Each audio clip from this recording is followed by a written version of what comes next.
अस्सलाम वालेकुम दोस्तों, मैं हूं मोहम्मद इशफाक हुक्र और आप देख रहे हैं हमारा यूट्यूब चैनल TLP इस्लामाबाद। दोस्तों, आज की कुछ तस्वीरी झलकियां और वीडियो क्लिप्स इंशाअल्लाह अज़ीज़ आपके सामने रखेंगे।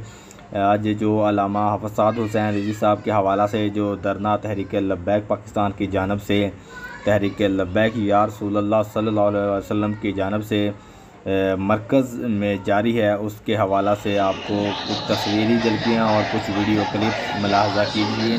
वीडियो क्लिप्स ये देख सकते हैं। इस वक्त शुकान रसूल का जमे गफ़ीर मुल्तान रोड पर इस वक्त मौजूद हैं और आप वीडियो के भी कुछ मनाज़र देख सकते हैं। इस वक्त मरकज़ी मजलिस शूरा के अरकान भी स्टेज पर मौजूद हैं और कारकुनान का जोश काबिल दीद और यूँ रात के वक़्त के मनाज़र भी आप देख सकते हैं। इस वक्त के ताज़ा तरीन मनाज़र आपको आपकी स्क्रीन पर दिख रहे हैं और इसके साथ साथ आपको कुछ ऐसे मनाज़र भी कश्मीर कैंप के हवाला से भी आपको जो वहाँ पर कश्मीर कैंप लगा है उसके भी कुछ मनाज़र आप अपनी वीडियो स्क्रीन पर मोबाइल की स्क्रीन पर देख रहे हैं। इंशाअल्लाह अज़ीज़, मुझे उम्मीद है आपको ये वीडियो अच्छी लगेगी। वीडियो अच्छी लगे तो लाइक, कमेंट और शेयर करना मत भूलिएगा।